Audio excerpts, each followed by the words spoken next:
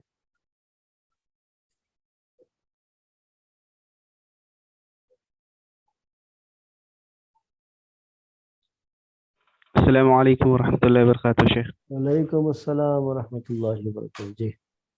جی شیخ، آپ نے وہ فقہی قاعدہ بتایا نا شیخ کہ جب حدیثیں ایک دوسرے سے ٹکراتی ہوئی ملے تو 3 شاید آپ نے بتایا شیخ کہ سب 3 سے پہلا تو ان قاعدہ۔ کو ہم اس طرح سے معنی بتائیں گے اس کا کہ دونوں حدیثوں پر عمل ہو سکے، اسی کو جمع تطبیق کہتے ہیں، اسی کو ہم نے اختیار کیا یہاں پر جی کہ شیخ، وہ حدیثیں کہاں جمع اپلائی، تطبیق تطبیق۔ جی شیخ۔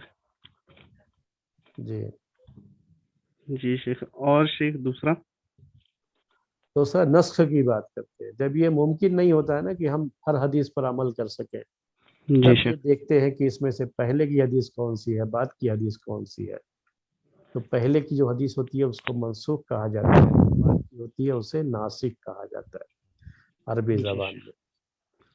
شیخ اور جب یہ بھی شیخ اور ممکن یہ نہیں، لاسٹ والا شیخ مرجوع اور ہاں جب ترجیح۔ یہ بھی ممکن نہیں ہوتا ہے، پاسبل نہیں ہے، ہم کیونکہ ہم ڈیٹ کون سی جو ہے حدیث کس ڈیٹ میں کہی گئی، ہمارے پاس ایسا کچھ بھی جو ہے اس کے بارے میں ڈیٹیل نہیں ہوتی ہے، تو پھر ہمیں ترجیح کا جو ہے آپ کو اپلائی کرنا پڑتا ہے، یہاں پر کسی ایک کو ہم دیکھتے ہیں کہ اسے ہم زیادہ جو ہے پریورٹی جسے دینا کہتے ہیں آج کی زبان میں، آپ جو ہے اس کو ہم اہمیت دے کر کے اس کو افضل قرار دیتے ہیں، راجح قرار دیتے ہیں، اور اس کے مقابلے میں جو ہوتا ہے اس کو مرجوح قرار دیتے ہیں۔ جی جزاک اللہ خیر شیخ۔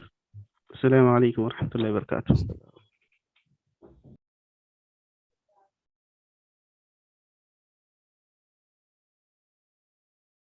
جی، اس کے عزل کے حکم کے بارے میں جو ابھی بتایا میں نے آپ کو، کسی کو کوئی ڈاؤٹ تو نہیں ہے نا؟ یہ چیز ایسی ہے نا کہ یہی مین اس کا خلاصہ ہے، کہہ لیجیے سمری ہے، یہ اس کا حکم ہمیں پتہ ہونا چاہیے کہ کن صورتوں میں یہ جائز ہے، کن صورتوں میں جائز نہیں ہے، اور کیا کیا اس کے ریزن ہے۔ تو وہ چیز بہت کلیئر رہنی چاہیے ہمارے سامنے۔ کوشش تو ہم یہی کرتے ہیں کہ ہم اپنی بات کو بہت کلیئر پیش کریں تاکہ کسی طرح کا ڈاؤٹ نہ رہے۔ وقت ختم ہو گیا ہے تو ہم بات کو اپنی ختم کرتے ہیں۔ انشاءاللہ آئندہ ہفتے آپ کے سامنے عزل کے جو نئے طریقے ہیں اس کو اختیار کرنے کا کس حد تک شریعت میں اس کی اجازت ہے، انشاءاللہ اس پر بحث ہوگی۔ آج کا درس اسی پر ختم کرتے ہیں۔